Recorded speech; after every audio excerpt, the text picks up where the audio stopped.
तो भाई DSSS की पहली शिफ्ट अभी जस्ट खत्म हुई है और जिस हिसाब से बाकी बच्चों के रुझान है ये देखने को मिला है कि सर आसान पेपर है, मतलब ओवरऑल आसान कह रहे हैं और सबके चेहरे पे कहीं ना कहीं खुशी का माहौल है। वो कितनी खुशी कब एंड तक कितनी रुकेगी वो बाद में पता लगेगा। बाकी अश्विनी सर का जस्ट पेपर खत्म हुआ है, इनसे पूछते हैं एक्चुअल में क्या है क्या नहीं है। सर पहले स्टार्ट करो एक ओवरऑल व्यू से, फिर रीजनिंग से, फिर आगे सब्जेक्ट। नहीं, पहले ना मैं एक काम करता हूँ सर, सब्जेक्ट वाइज बताता हूँ ताकि मुझे याद है वो चीज़ें। सबसे पहले भाई सुनते जाना बस। अब सबसे पहले बात आती है रीजनिंग की। रीजनिंग में क्वेश्चन सर्कुलर वाला सीटिंग अरेंजमेंट एक भी नहीं था, वो वाले क्वेश्चन थे मतलब लीनियर सीटिंग अरेंजमेंट, मतलब मोहित लेफ्ट साइड से 16वें नंबर पे बैठा है, ये वाला हो गया। उसके इसे 2 क्वेश्चन दे। फिर उसके बाद मतलब जो 2026 वाले क्वेश्चन आ रहे हैं ना, पहले वाले 2025 में जो क्वेश्चन हुए हैं, पेपर हुए हैं, रीजनिंग के एज इट इज वही आ रहे हैं कि भाई एक वो वाला उसको प्रीसीड कर रहा है कॉन्सोनेंट, बाद में भी ये कॉन्सोनेंट आ रहा तो क्या आएगा, कौन से कितने ऐसे कॉन्सोनेंट है, इस टाइप से। मतलब कुल मिला के ये है कि रीजनिंग बच्चा होश में रहेगा ना, खुद से पैरों पे कुल्हाड़ी ना मारे तो रीजनिंग। क्लॉक कैलेंडर का सवाल तो नहीं, क्लॉक कैलेंडर कोई नहीं था, बाकी सेम है भाई, और कुछ नहीं रीजनिंग। हाँ, रीजनिंग खत्म। उसके बाद आ जाओ जीके। जीके में एक क्वेश्चन था भाई, जो बच्चे करंट अफेयर पढ़ रहे हैं ना रेगुलर, भाई बाद में धन्यवाद कहोगे खुद को, अपनी मेहनत को। करंट अफेयर के ऐसे क्वेश्चन आ रहे थे कि अगर आपने रेगुलर पढ़ी होगी तो तुरंत आप आंसर करोगे। जैसे एक क्वेश्चन आया था, क्या बोलते हैं, 2025 में शायद अंडर 17 में इसका फुटबॉल का कोई टूर्नामेंट होगा, मतलब मिडिल ईस्ट में, वो किसने जीता था? पुर्तगाल ने। एक ये आया था, क्या बोलते हैं इसका, आईपीएल की ट्रॉफी 2025 में किसने जीती थी? उसके अलावा एक ये था कि भी श्रीलंका में मंदिर वाला, श्रीलंका में एक मंदिर है, कौन सा टेम्पल है वो, हिंदुइज्म से रिलेटेड है, किससे रिलेटेड है, वो था जब 1857 का वो हुआ ना, रिवोल्ट हुआ था, सशस्त्र क्रांति हुई थी, तो उसमें जो वो था हमारा जो नेता बना था, जो कॉमन नेता, क्या नाम था उसका, मंगल सिंह। अरे नहीं, जो कॉमन नेता था दिल्ली में, जो हमारा नेता बना दिया गया था, जो भी है, जो था मुगल सम्राट था, तो उसका उसने कहाँ शरण ली थी? ठीक है, हुमायूं टॉम्ब, और ये 2-3-4 ऑप्शन थे। फिर उसके बाद एक क्वेश्चन ये था, और हाँ मतलब ये थे करंट के सवाल कितने होंगे? 20 करंट के 3-4 क्वेश्चन थे बस। हाँ, एक ये था ना, और मतलब कोई एक वो हुआ था, उसमें वर्ल्ड लीडर किसको मिला था? श्री रविशंकर, उसमें एक ऑप्शन था, और ये मैंने एज इट इज पढ़ी रखी थी, तो मैं अपनी ओर से, मैंने अभी क्रॉस चेक नहीं किया, मैं अपनी ओर से उसको ठीक करके आया हूँ। उसके अलावा फिर आ जाओ भाई मैथ में अगर बच्चा जेन्युइनली तैयारी कर रहा है, बगैर पेन कॉपी के मैथ को कर देगा। एक क्वेश्चन ऐसा था जिसको आप कोशिश कर लोगे ना, अल्टीमेट 190 वाले बच्चा है ना, तो वो कर देगा उसको, है ना।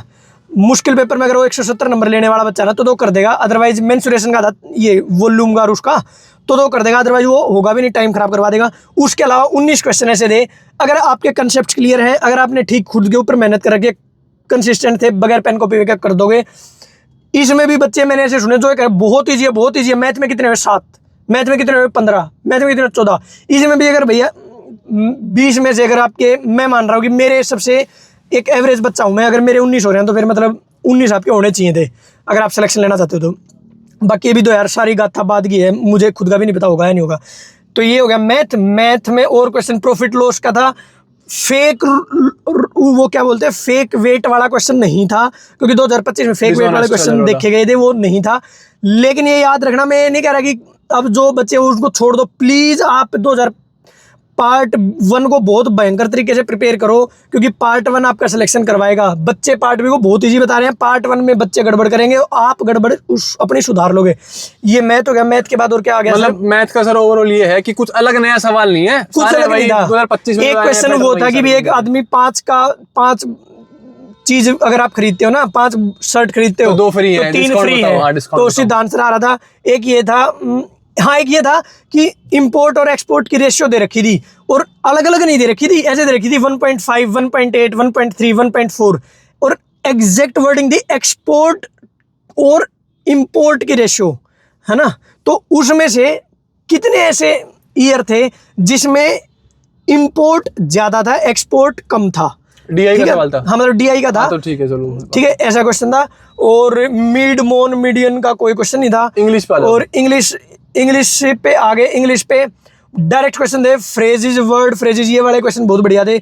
बहुत बढ़िया तो नहीं थे, मतलब इजी थे, लेकिन आपको आना चाहिए। मतलब सेंटेंस दे दिया कि इसमें कौन सा इडियम फ्रेज सबसे सेट बैठेगा। PQRS के कितने सवाल थे? PQRS के 2-3 क्वेश्चन थे, लेकिन इजी थे कि आप आराम से बेहोश ना होगे तो आराम से कर दोगे। और वोकैबुलरी कितनी और थी? वोकैब के क्वेश्चन थे भाई 4-5, लेकिन वो थे कि मेरे पास ना, मतलब ठीक है, वोकैब की एक वो भेज देंगे, मैं हिमांशु सर को कह दूंगा, एक 200 वर्ड की वो है मोस्ट रिपीटेड, उसी में से सारे वर्ड हो गए थे। मेंटेनेंस का एक क्वेश्चन था, अकोमोडेशन का एक क्वेश्चन था, और हाँ मतलब स्पेलिंग के तो ये दोनों क्वेश्चन थे, और उसके अलावा स्पेलिंग का नहीं था। और पैसेज जो था उसमें कुछ अलग चीज थी कि ठीक एक हाँ, एक ये स्मेल का आया था कि भी ऐसी कौन सी स्मेल होती है, मतलब इसमें था, इंग्लिश में था कि कौन ऐसी स्मेल तो बिल्कुल एकदम नाक में लगे ऐसे खतरनाक वाली, उसमें एक ऑप्शन था पंजेंट स्मेल, Pungent, हाँ। तो शायद वही आंसर होगा इसका।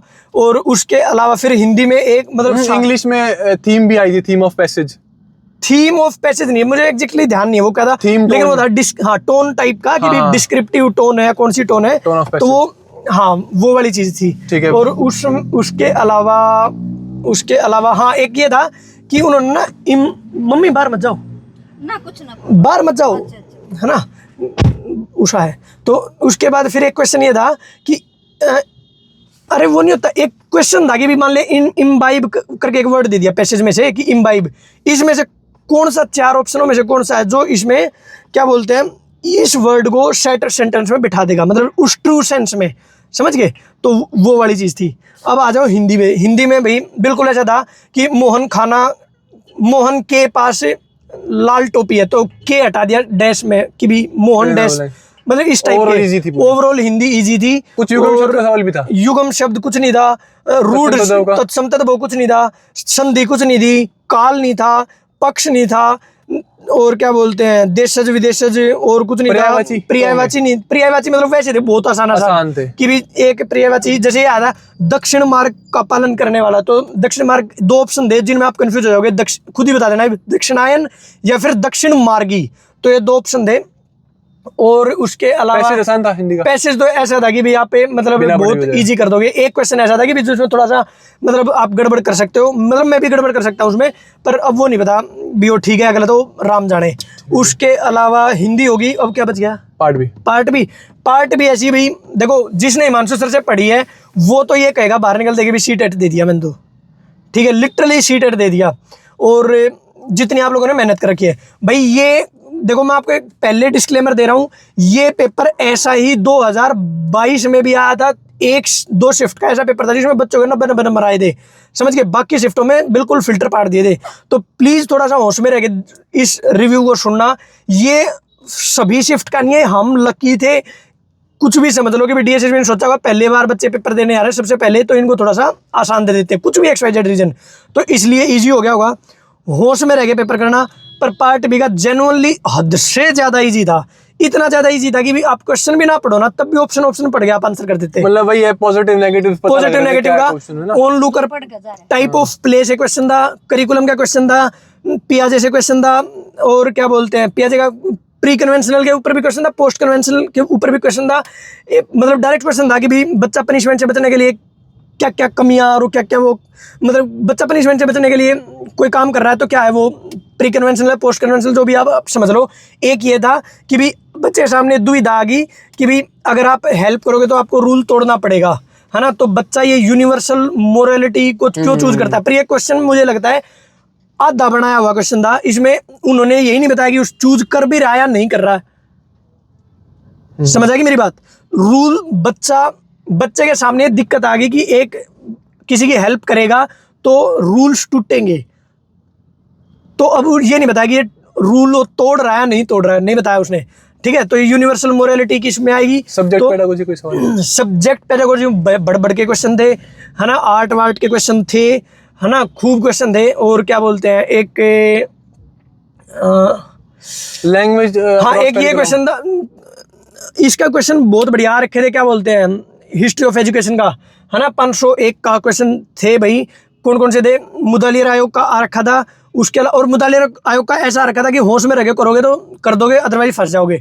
उसके अलावा और क्या था, एक क्वेश्चन था शाला शक्करशाला, ना शाला शोध, पता नहीं कुछ ऐसा था, शोधशाला, हाँ मतलब जो भी था, वो MHRD ने जो लाया, मुझे नहीं पता क्या था, पर वो था कुछ, उसमें 4 ऑप्शन थे अलग, मतलब कि कौन सा स्टैंडर्ड और वो उसको मेंटेन करने के लिए क्या है क्या नहीं है, एग्जैक्ट मैं भूल गया अब। और उसके अलावा हाँ, लैंग्वेज अक्रॉस करिकुलम कोई सवाल, लैंग्वेज अक्रॉस करिकुलम बिल्कुल क्वेश्चन था भाई, अब मुझे ध्यान नहीं है, वो करिकुलम के ऊपर क्वेश्चन था, करिकुलम के ऊपर तो ये भी शुद्ध क्वेश्चन था, पता नहीं कौन, जेम्स मार्टिन, पता नहीं कौन था, मैं ध्यान भूल गया, जेम्स टाइलर मे भी वही हो, पर उसने पूछा था कि भी इनमें से कौन सा टाइप करिकुलम का नहीं है, तो एक टाइप उसने ऑप्शन ये दिया था कि भी curriculum as a product, curriculum as a process, curriculum as a एक और कुछ था, मतलब ठीक सा प्रो लग रहा था कि यार हो जाएगा ये, एक था करिकुलम एज एन असेसमेंट, ठीक है, तो अब आप खुद ही आंसर कर दो इसका। और उसके अलावा एक ये था कि भी पार्लियामेंट में अभी, पेडागोजी में था ये, पार्लियामेंट में अभी कितने % फीमेल वो है, मतलब पार्लियामेंटेरियन परसेंटेज कितनी है, हाँ कितनी % है, ठीक है, ऑप्शन दे 27.2, 19%, 33%, ऐसे कुछ करके, ठीक है। तो और भाई ये है सोशल साइंस से कोई सब्जेक्ट से बर्बर के क्वेश्चन थे, बर्बर के क्वेश्चन, मतलब सब्जेक्ट से क्वेश्चन थे। एनईपी कोई सवाल, एनईपी 2020 का, एनईपी 2020 पे क्वेश्चन था, ये वाला आ रखा था, क्या बोलते हैं, ईसीसी नहीं, मतलब ऐसे फैक्ट क्वेश्चन नहीं था, वो था कि भी बच्चे के होम ग्रोन एनवायरनमेंट से रिलेटेड है या नहीं है। हाँ, एक क्वेश्चन ये था साइंस से रिलेटेड था, साइंस का कौन सा वो है क्वालिटी, 4 ऑप्शन में से कौन सी क्वालिटी वो क्वालिटी है कि भी self corrective quality of science कौन सी दर्शाती है, 4 ऑप्शन दे कि भी ट्रेडिशनल व्यू को मानती है, एक ये था कि भी पीयर करेक्टिवनेस एंड कलेक्टिव करेक्शन, मतलब इस टाइप का कुछ था, और ऐसे 3-4 ऑप्शन दे रखे थे। तो मुझे मैं थोड़ा, क्योंकि मेरे ठीक अटेम्प्ट हो गए थे, तो मेरी हिम्मत नहीं पड़ी इसको टच करने की, क्योंकि मुझे ऐसा, मतलब कई बार नहीं होता कि too good to be true वाला पेपर हो रखा था, तो मैं थोड़ा यार डर भी गया उसके बाद। तो ये वाली चीज़ है, होश में रह के करना, बस अपने पैर पे कुल्हाड़ी मार लोगे तो दिक्कत हो जाएगी, ठीक है। अब देखो भी मैं आपको ज्ञान दे रहा हूँ, ज्ञान नहीं दे रहा हूँ, मैं बस अपना एक्सपीरियंस शेयर कर रहा हूँ, अब इसी का क्या पता आप मेरे अगेंस्ट यूज होने वाला हो ये चीज़ें, पर ठीक है, जो चीज़ है ना अभी ये था, कुछ और क्वेश्चन ध्यान आएंगे। पर ये है कि सबने ना ओवरऑल कहीं ना कहीं अटेम्प्ट 170, 178, 180 है ना, इतने अटेम्प्ट सबने ही किए हैं, सबने तो नहीं, पर मतलब मैक्सिमम जिसे हमसे बात हुई, और मैक्सिमम ये है कि सबने पार्ट बी में अराउंड 90 तो अटेम्प्ट कर ही करे हैं, हाँ 90, 85, 88, 90, मतलब 85 प्लस सबने अटेम्प्ट करे हैं, क्योंकि पेपर ही ऐसा कुछ है, हाँ, पॉजिटिव नेगेटिव्स का मतलब। और एक देखो भाई, मैं मतलब पेपर दे रहा था ना, तो मैं साथ साथ में ये इंटरव्यू लिटरली वहां पे विजुअलाइज कर रहा था, बार बार ध्यान मुझे मेरा इधर आ रहा था कि यार मैं बताऊंगा हिमांशु को कि कैसा ऐसा था। तो सुनो एक चीज प्लीज, मेरी बात ना, इस बात को ध्यान रख लेना, मैं भूल गया है ना, पॉजिटिव नेगेटिव वाली चीज ना ये थी कि पता है, अब आपने एक अलग लेवल का वो सुनेगा, आपको बहुत आसान पेपर था, बहुत आसान पेपर था, बहुत आसान पेपर था, जो भी, क्योंकि आप ना बच्चों के मुंह से नहीं सुन रहे हो, आप हमारे मुंह से सुन रहे हो, मैं कह रहा हूँ बहुत आसान पेपर था, समझ गए। मैंने 50 बच्चों जितनों से भी पूछा, सब भी ये कह रहे थे बहुत आसान पेपर था। किसी से भी ये पूछ लेना मैथ में कितने किए, सर मैथ तो ना 5 छूट गए, इस है ना, मैथ में 5 छूट गए, जीएस में तो सर पर, मतलब जिसके मैथ में 5 छूट गए ना, मैं नहीं मान सकता अभी वो बच्चा जीएस में 15 अटेम्प्ट कर सकता है, ठीक है। बहुत ऐसे बच्चे थे जिन्होंने मुझे कहा मैथ में 5 छूट गए, 6 छूट गए सर, है ना, मैथ मेरा उतना अच्छा नहीं था, लेकिन जीएस में मैंने 15 कर दिए। मैं नहीं मान सकता किसी बच्चे के जीएस में 15 हो जाए और मैथ में, इस पेपर में मैथ में 20 में से 19 ना करके आए, ठीक है। तो ये चीज थी। दूसरी चीज, मेहनत करना, बहुत मुश्किल पेपर मान के बहुत दिक्कत हो जाएगी, क्योंकि बहुत आसान पेपर ज्यादा गड़बड़ करके आता है। भाई देखो 2022 में ना ऐसा हुआ था कि एक शिफ्ट तो इतनी आसान थी कि जो सीटेट के लेवल का पड़ गया वो कर देगा बहुत अच्छे तरीके से, और एक शिफ्ट ऐसे आ गई थी आप क्वेश्चन छू भी नहीं पाओगे, आपको पता ही नहीं होगा कि हाँ, ये टॉपिक कहाँ से क्वेश्चन ला के दे दिया। क्वेश्चन का हर आपको करिकुलम होता है ना, करिकुलम के कितने टाइप, करिकुलम भी पता है, टाइप भी पता है, ऑप्शन 1 2 3 4 दे दिया, अब आंसर नहीं कर पा रहे हो आप। तो थोड़ा सा इसका ध्यान रखना, सिर्फ ना इन रिव्यूज को देख के मत करना कि हाँ भाई आसान आएगा, चल थोड़ी तैयारी थोड़ी धीमे कर दी या फिर थोड़ी सी कम लेवल पे कर दी। नहीं भाई, जिस लेवल पे तैयारी चल रही ना उसी लेवल पे चल रही है ना। तो भाई बाकी एनआईएस पढ़ने का फायदा है कि नहीं है? वर्थ इट है, लिटरली वर्थ इट है, समझ गए मेरी बात है। अब देखो भाई, मेहनती बच्चे की ना मेहनती बच्चा ना, मान लो मैं मेहनत करके आया हूँ और हिमांशु मेहनत करके आया, मैं कभी ये नहीं कहूँगा देख पढ़ लिया ना एनआईएस, कुछ आया एनआईएस है ना, पढ़ लिया ना एनआईएस, बिना एनआईएस पढ़े वाले बालक ने भी सिलेक्शन ले लिया, पढ़ने वाला बालक कदे छोटी मोटी बात ना करा था, समझ गया मेरी बात है।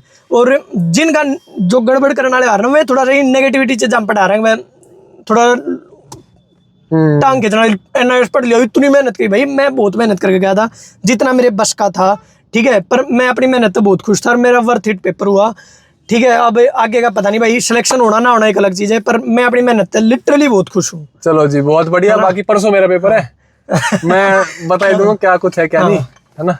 हाँ। तो ठीक है भाई, देखो ओवरऑल आपको बाकी यूट्यूब पे भी रिव्यूज दिखेंगे कि बहुत इजी पेपर था, बस साथ में एक एस्ट्रिक जोड़ लेना कि आगे मेहनत करनी। इजी पेपर सुन के ऐसा नहीं है कि कल भी इजी आएगा। कल का पेपर जैसा होगा ना एक बारे, तो मतलब कल के पेपर वालों के लिए है बस, जो आज ये वीडियो है कल के पेपर वालों के लिए है कि भाई आज थोड़ा शांति से सो जाओ, टेंशन ना लो। हाँ, फिर आप तो कुछ कर भी नहीं सकते ऐसे भी। बाकी जो पेपर होंगे ना जिनके, उनके लिए ये है, एक बार कल का पेपर का रिव्यू जरूर देख लेना, एक बार हम डाल देंगे, बता देंगे कल का पेपर कैसा हुआ है, और फिर आपको थोड़ा एक आइडिया हो जाएगा। अगर लगातार सबका ही 3-3 4-4 शिफ्ट होगा, केवल ये आसान आ रहा है, फिर तो भाई आप भी समझदार हो, हम भी समझदार हैं।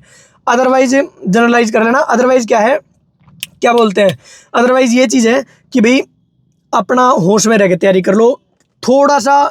एक बार ना सी-टेट के क्वेश्चन, अगर कल जिसका पेपर है ना और ये वीडियो अब देख रहा है, तो प्लीज़ एक बार सी-टेट के 30 क्वेश्चन, मतलब बहुत सारे अटेम्प्ट करके चले जाओ, थोड़े से होश में रह जाओगे, प्लस थोड़ा बहुत एक मिक्स से इसके क्वेश्चन कर ले जाओ, और ईडीएम फ्रेज कर लो। और कुछ भी नहीं हो रहा ना, तो 200 वर्ड की जो इंग्लिश की पीडीएफ जो हम देने वाले हैं ना, आज ही वो देख लेना, प्लस उसके अलावा ईडीएम फ्रेज थोड़े से देख लेना, भला हो जाएगा, भगवान सुन लेगा। चलो जी, बहुत बढ़िया ना। और मेरा लोअर पार्ट गया। बाकी कल आप सभी से करते हैं मुलाकात फिर से। बाकी परसों मेरा इधर इसी सेंटर पे है, आप सभी से इधर मिलते हैं, और बाकी कल मैं परसों रिव्यू आपको दे दूंगा तगड़े वाला, है ना। इसमें बाकी दे देते, ठीक है। तो दोस्तों, जिसका कल पेपर है भाई फिलहाल तो सो जाओ, और जिनका फरवरी में आने वाले टाइम पे है तो मेक श्योर बस अपनी जो जितनी भी तैयारी चल रही है जिस लेवल की, उसी लेवल कंटेंट रखो। रिव्यूज को देख के अपनी तैयारी को धीमे मत करना बस, ये ठीक है। चलिए दोस्तों, हम आपसे मिलते हैं अगली वीडियो में। तब तक के लिए जय हिंद, वंदे मातरम, Ram Ram, thank you so much.